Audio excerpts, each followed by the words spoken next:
aujourd'hui un intervenant, une intervenante. Donc à ma gauche, désolé Gilles, je commence toujours par la gauche. Donc Anka Bobok, qui est sociologue du travail et des organisations dans le département des sciences sociales d'Orange Labs et qui est co-autrice, entre autres, de sociologie du numérique au travail. Et donc à ma droite, Gilles Gâteau, qui est directeur général de l'Association pour l'emploi des cadres, l'APEC, et qui est aussi chroniqueur dans le magazine Entreprise et Carrière. Diapo suivante. Merci. Diapo suivante en régie. Voilà, alors il y a pour pimenter un peu la table ronde, voilà, le jeu c'est qui dira digital au lieu de numérique aura un gage. J'accepte les bitcoins, non je rigole. Diapo suivante. Alors, on va commencer par un petit propos d'introduction pour un petit peu encadrer la thématique et puis inciter à la réflexion. Et alors, moi j'aime bien l'étymologie, donc je vais commencer par un peu d'étymologie pour des quasi-synonymes. Dans le titre, nous avons social et sociétal. Ce sont des mots qu'on a déjà évoqués depuis le début de ce congrès. Donc social vient du latin socialis, ce qui veut dire fait pour la société. Et sociétal, en fait, vient de l'anglais societal, qui est une traduction de l'allemand, gesellschaftlich, qui se rapporte à la structure, à l'organisation ou au fonctionnement de la société. Donc quasi-synonyme, mais pas complètement. Et on pourra se rappeler que la société, donc un ensemble d'individus qui partagent des normes, des conduites et une culture et qui interagissent en coopération pour former un groupe ou une communauté, peut aussi bien être entendue de façon non exclusive et non antagoniste comme une nation ou une entreprise. Alors, la transformation numérique du travail ne date pas d'hier. Souvenons-nous du 18e congrès en 2018 et de notre réflexion sur l'absence de déterminisme technologique. Depuis, la transformation numérique du travail et de la société, déjà entamée et évoquée, a été bien accélérée par la pandémie Covid-19. Alors, à travers le prisme du télétravail, parfois forcé, parfois à temps plein, des sujets fondamentaux se sont retrouvés sur le devant de la scène, et tous en même temps. Donc, organisation du temps de travail, de son environnement et de ses espaces, temps et charge de travail, droit à la déconnexion, management ou encadrement, on a évoqué la différence, conditions de travail, formation, droit d'expression, droit syndical. Là, on pourra faire référence aux ateliers territoriaux de mercredi matin. Mais bon, où en sont réellement le progrès technologique et toute sa suite? Industrie 4.0, objets connectés, 5G, véhicules autonomes. Quelle recherche et développement, quel déploiement et quelles utilisations des progrès de, entre guillemets, l'intelligence artificielle sont fer de lance? Alors, je vais à nouveau prendre le temps d'une petite parenthèse pour un peu d'étymologie. Parce qu'en fait, intelligence artificielle, quelque part, c'est une mauvaise traduction de l'anglais. Donc, intelligence vient du latin interlegere, qui veut dire faire un choix. Mais, effectivement, puisque ce terme d'intelligence artificielle nous vient de l'anglais, notons quand même au passage un sens anglais du mot intelligence qui s'est un peu perdu en français, c'est le renseignement. Parce que bien évidemment, la CIA, ça n'est pas l'agence centrale de l'intelligence, c'est l'agence centrale du renseignement. Le mot algorithme, lui, vient de l'arabe, alors je vais sans doute mal le prononcer, j'en suis désolé, Al-Khwarizmi, qui est un mathématicien persan du 9e siècle et qui est un pionnier de l'algèbre. Notons également que pour le mot algorithme, une étymologie possible vient du grec, algos rhythmos, donc le nombre douloureux, autrement dit le calcul qui est pénible à faire, sous-entendu à la main. Alors qu'en est-il des enjeux potentiels du progrès technologique? Destruction créatrice, mirage de la fin du travail, plateformisation de l'économie et des entreprises, économie des données, liberté fondamentale, partage des gains de productivité et des richesses créées, reconnaissance de l'expertise métier et développement de la formation, le pouvoir d'intervention sur le contenu de son travail. Et où en étant sur ces questions, quel changement induit par l'épidémie Covid-19? Quels nouveaux outils d'organisation pour les ICTAM alors que le télétravail fragilise le collectif de travail? Et quels leviers pouvons-nous proposer pour permettre aux ICTAM d'interroger le sens et le contenu des technologies et de reprendre la main sur le travail? Moi, je passe le ballon directement à Anka. Bonjour à toutes et à tous. Je suis ravie d'être avec vous aujourd'hui pour discuter justement de ces évolutions du travail avec le numérique. Et j'étais vraiment ravie d'entendre que la première question posée, apparemment, c'était sur cette histoire de déterminisme technique. Voilà. C'est un des messages principaux du livre sur la sociologie du numérique au travail. Et effectivement, je pense que c'est par là qu'il faut commencer. Parce que le numérique, il va faire ce que nous lui faisons faire ou ce que nous faisons avec. Attention, quand je dis nous, on a quand même deux catégories d'outils. C'est nous, les humains, deux catégories d'humains. D'un côté, on a quand même des promoteurs de ces outils au sein des entreprises qui font porter à ces outils des visées organisationnelles. Voilà, plus de réactivité, flexibilité, casser les silos. Voilà, la liste est longue. Et de l'autre côté, des salariés qui vont s'approprier ces outils en situation de travail. Parce que j'entends la machine va cadencer, la machine va casser le réseau. Oui, c'est pas la machine, attention. Donc, comme ce n'est pas la machine, derrière, avec ces humains, il est important d'engager des discussions sur l'appropriation, sur ce que l'on fait faire aux outils au sein de nos entreprises.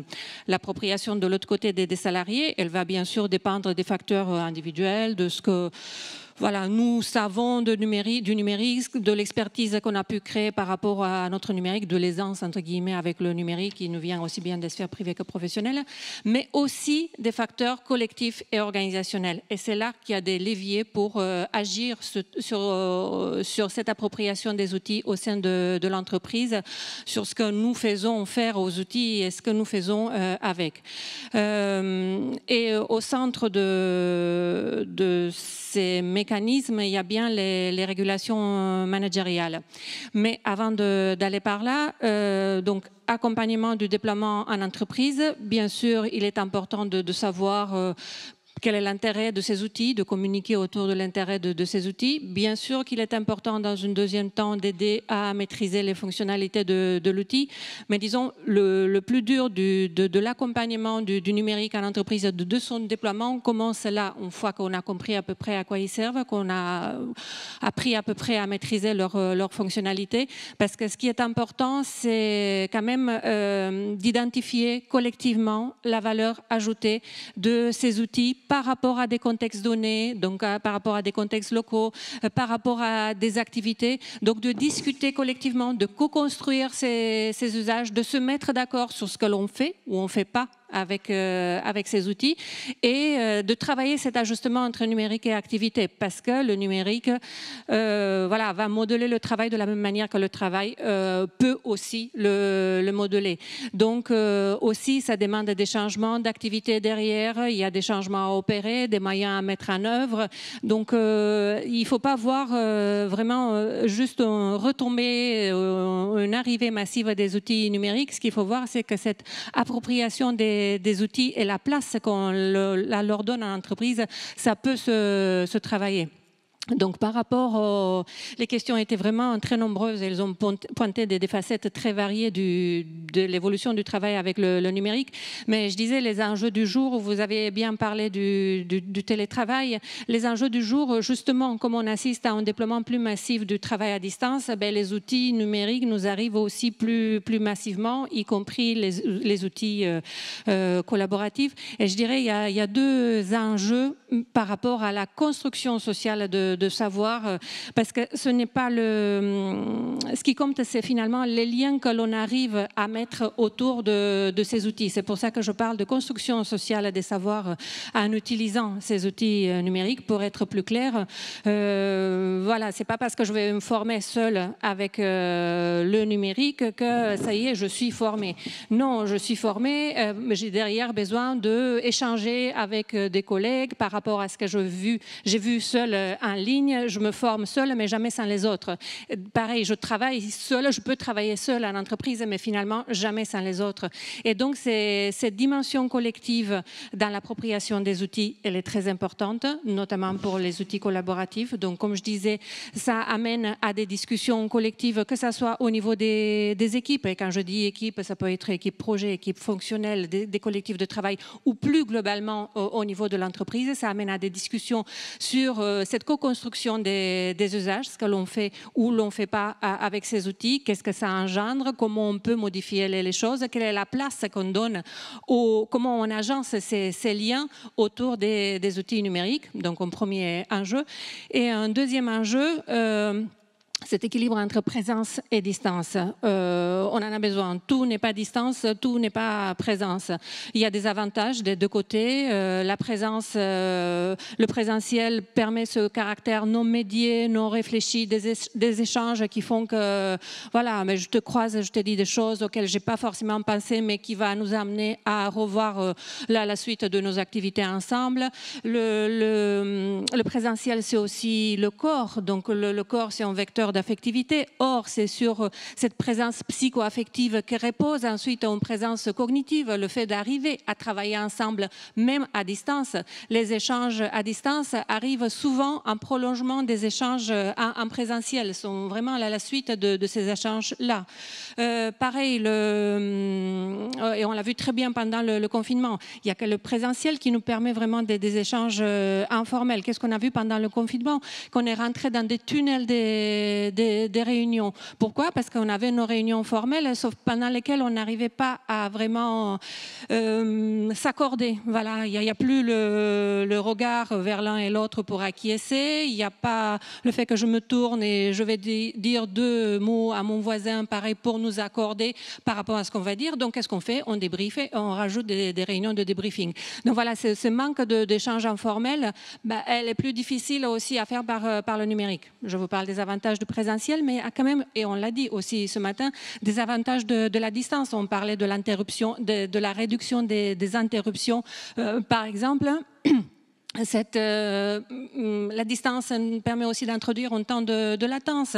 C'est ce temps-là dont on a besoin pour reconstruire nos représentations, nos schémas d'action. Bon, j'ai pas eu complètement raison, il n'a pas complètement tort. Donc, cette distance-là nous est très utile. Par exemple, les psychologues du travail parlent aussi de réduction de la perception de la surcharge de rôle, ce sentiment-là que voilà, tout repose sur nos épaules. La distance aide pour ça aussi.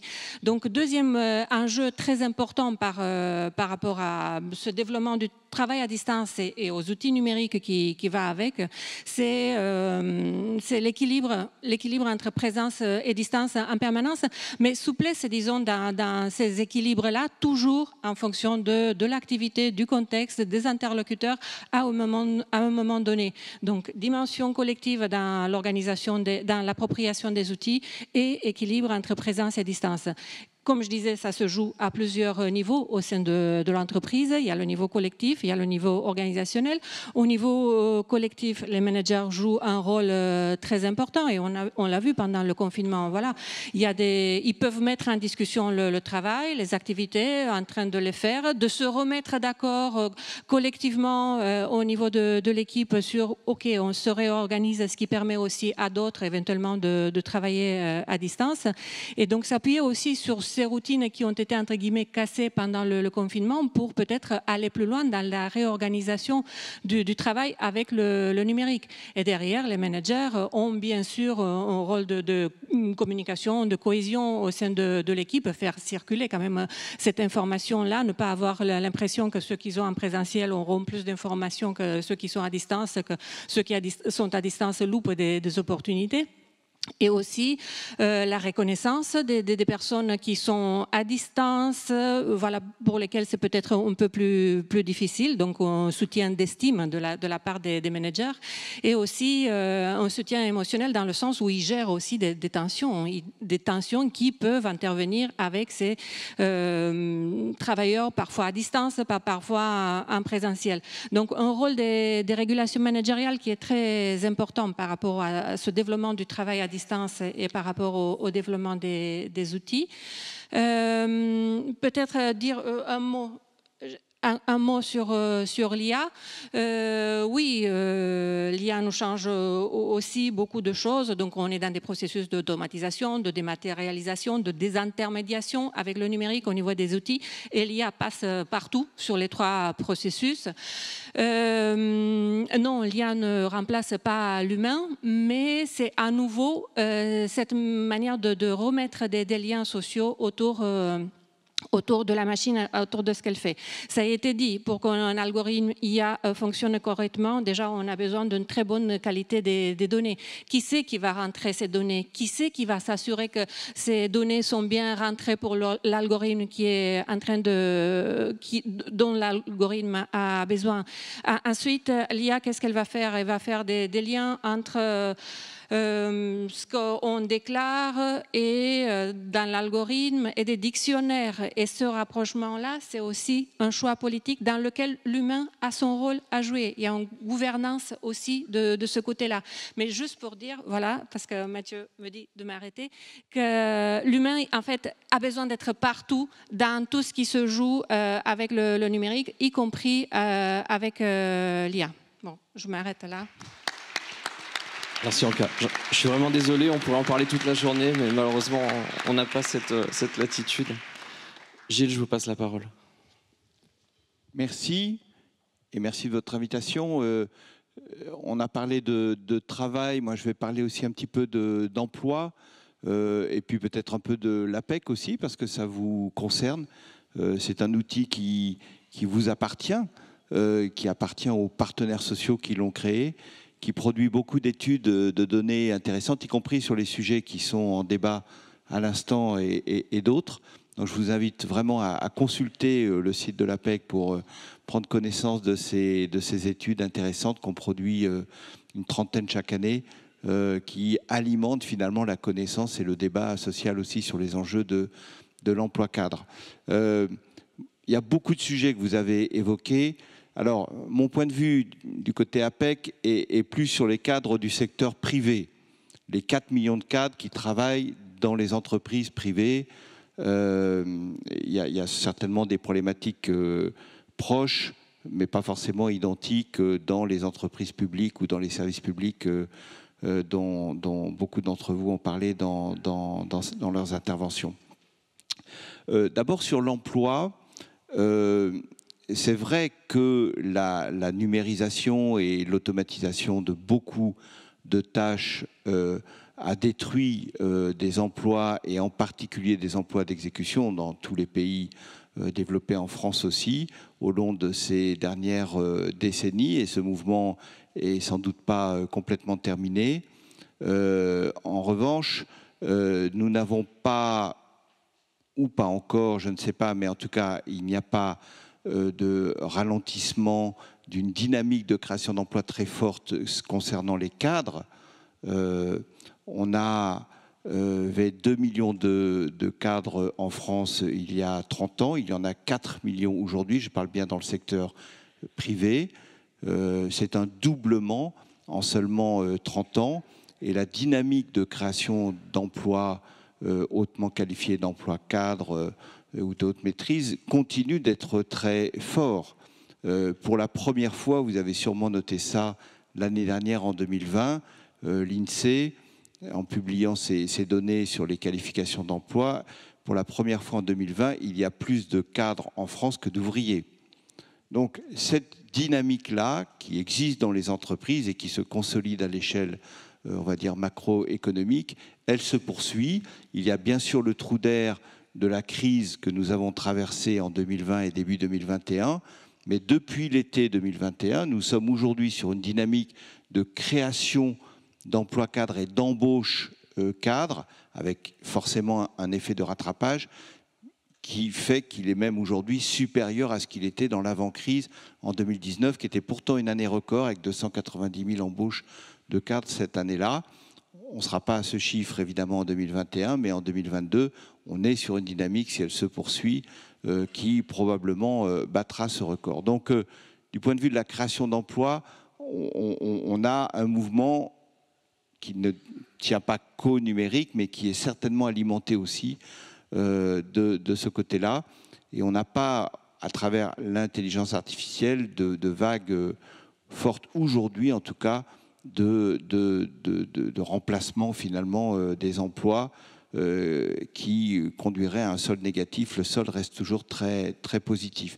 Ça conduit à des tensions de recrutement qui sont très fortes aujourd'hui et qui ne sont pas sans intérêt, y compris par rapport à des questions que vous êtes nombreux à avoir posées sur le sens du travail. Moi, ce qui nous frappe à l'APEC, les consultants qui reçoivent tous les jours des jeunes diplômés qui sortent des études ou des cadres qui réfléchissent à leur mobilité, il y a une vraie aspiration à trouver du sens à son travail et ça devient un critère d'orientation de ses choix professionnels et un critère aussi de positionnement par rapport aux offres d'emploi des entreprises.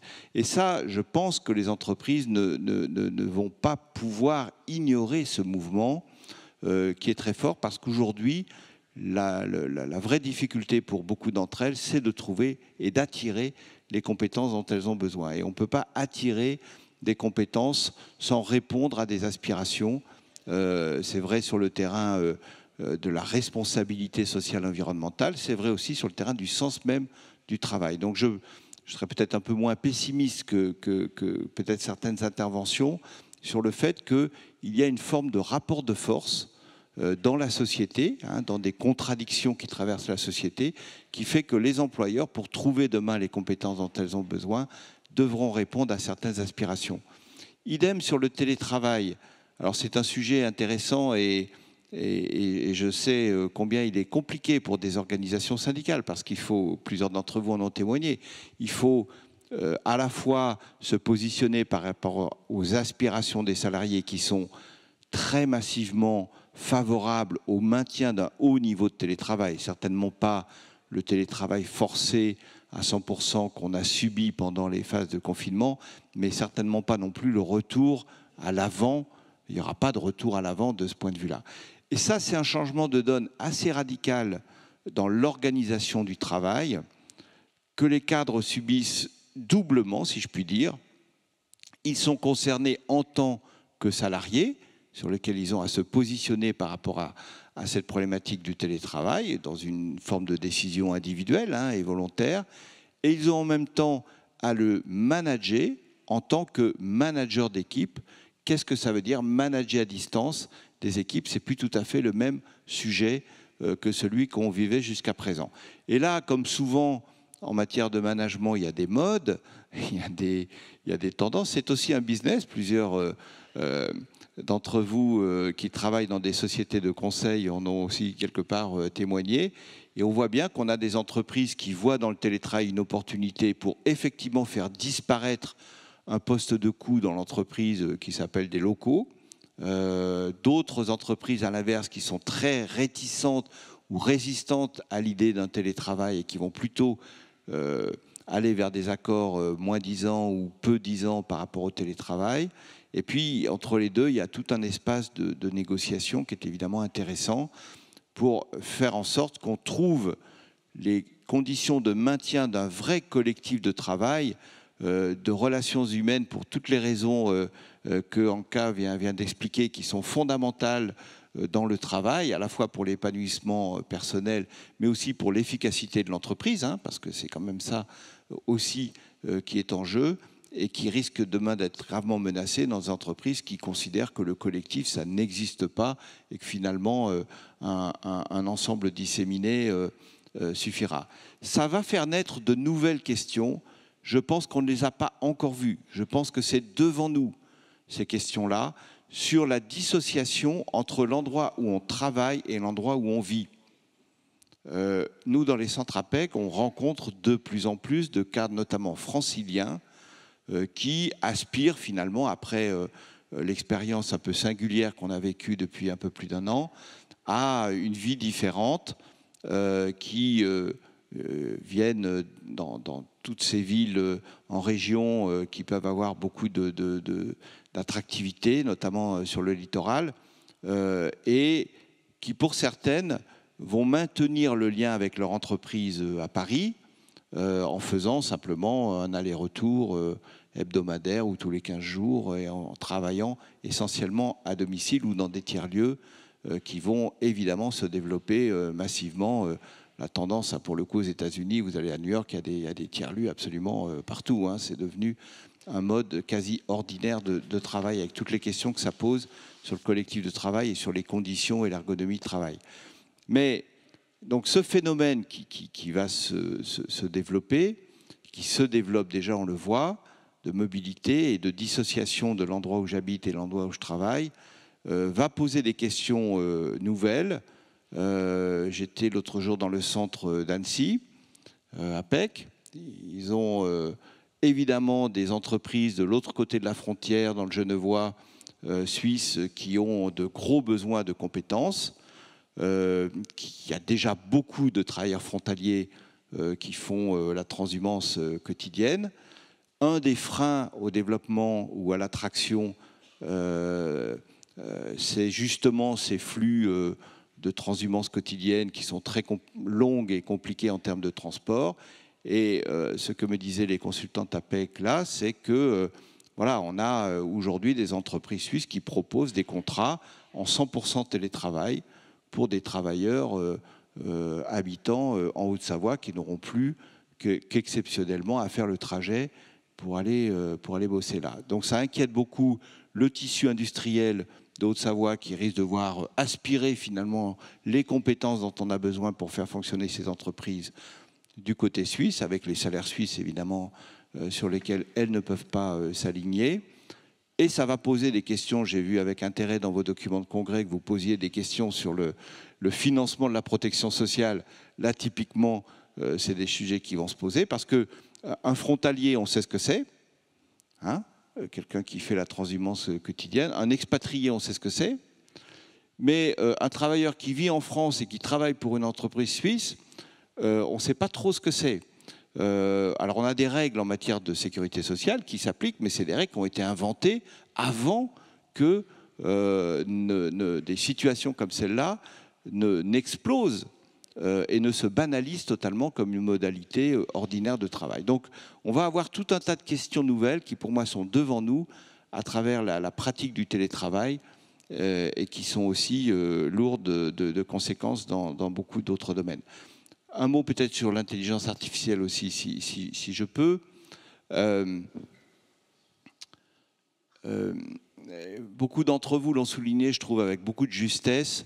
On voit l'apport que ça peut avoir. Vous avez cité le domaine de la santé, mais dans beaucoup de domaines, y compris pour fiabiliser la sécurité de beaucoup d'équipements industriels ou de transport.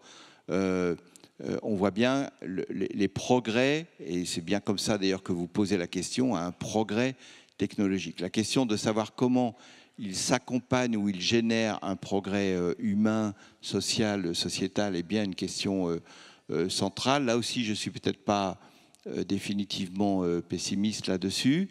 Je pense qu'il y a quand même une problématique du client qui va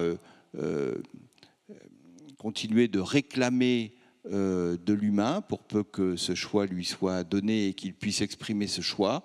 En tout cas, à l'APEC, c'est clairement le choix qu'on fait, hein, de rester une entreprise qui base sa relation sur l'humain, même si on pratique aussi de l'entretien à distance et beaucoup de cadres le demandent. Mais c'est aussi une question pour le citoyen. Je pense qu'il y a vraiment un sujet de maîtrise des algorithmes. Le défenseur des droits a posé cette question sur le recrutement. Nous avons fourni notre contribution à ce travail pour dire attention, parce que l'intelligence artificielle, c'est aussi un business. Hein. Et donc, il y a une tentation, évidemment, pour des motifs de pur business, de développer finalement, par exemple dans le recrutement, si je parle du métier qui est le nôtre, des algorithmes de tri de CV. Là, on est encore dans un domaine à peu près maîtrisable, mais des développements aujourd'hui qui ne sont pas encore généralisés chez nous, et heureusement, et j'espère qu'ils ne le seront jamais, mais qui, par exemple, fournissent, et ça se pratique déjà aux États-Unis, des analyses par l'intelligence artificielle du comportement du candidat pendant l'entretien, y compris à distance, à travers un entretien, un télé-entretien, sur la façon dont sa gestuelle, son clignement d'œil ou la direction de son regard dit des choses de sa personnalité et fournit un diagnostic à l'issue de l'entretien. Voilà. Le jour où on laisse avec un label entre guillemets d'intelligence artificielle se développer ce type d'algorithme, là je pense qu'on est en risque Et c'est un sujet qui concerne bien sûr le syndicalisme certainement, mais je le pense aussi qu'il doit concerner les entreprises et les directeurs de ressources humaines des entreprises, de ne pas céder à ce type d'illusions, et les citoyens finalement, parce que demain, imaginez ce que ce type de développement peut produire dans tout un tas de situations, dans les commissariats, dans les hôpitaux, partout, où une machine prétendra détecter si quelqu'un dit vrai ou faux, etc. Voilà. Donc on a vraiment des sujets sur lesquels il faut être vigilant, mais je pense que la prise de conscience autour de ces enjeux, elle est assez forte et elle doit se développer. Pardon. Désolé Gilles aussi, merci beaucoup. Okay. On va enchaîner. On me fait les gros yeux à la tribune, j'aurai rien à Noël.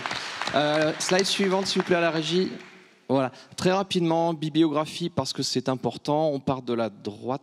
C'est sur ma droite, c'est sur la vôtre aussi. Oui, tout va bien. Donc, la sociologie du numérique au travail, le livre d'Anka. Vous retrouvez également Entreprise et carrière. Vous retrouvez le MagRH, qui est un magazine intéressant et important. On a des ouvrages fondamentaux. L'innovation frénétique de Jean-François Simonin. On a En attendant les robots de Antonio Cassilli. Le mythe de la singularité, Jean-Gabriel Ganassia. Pour les anglophones, l'Atlas de l'IA par Kate Crawford, qui est une chercheuse américaine et qui travaille aussi, peut-être paradoxalement, pour la recherche Microsoft et qui ne mâche pas ses mots sur l'intelligence artificielle. Et enfin, L'âge du capitalisme de surveillance de Shoshana Zuboff. J'oublie d'ailleurs l'accord cadre européen de juin 2020 sur la transformation numérique des entreprises et de la société, qui pose des sujets vraiment d'importance et qui propose des approches. Concernant les livres, je passe très rapidement une annonce. N'oubliez pas d'aller voir les partenaires, l'IHS et les éditions Sileps, stand 18 et 21. Le livre, c'est important. Slide suivante, s'il vous plaît. Allez, on va conclure. Pour conclure, on va revenir un petit peu sur les échanges. J'ai noté des choses. Peut-être je le reformule un peu, mais j'ai vraiment retenu cette formulation d'un camarade cheminot sur la réduction de l'encadrement garant de la technicité. C'est une problématique qui sort du numérique, elle a déjà commencé avant et elle s'accélère et c'est primordial. Qu'est-ce qu'on retient? Numérique, télétravail, déshumanisation, productivisme, réduction des composantes fondamentales du travail, l'autonomie, le soutien et la reconnaissance, alors que dans le même temps, les exigences sont toujours plus élevées, mais pas nécessairement plus qualitatives.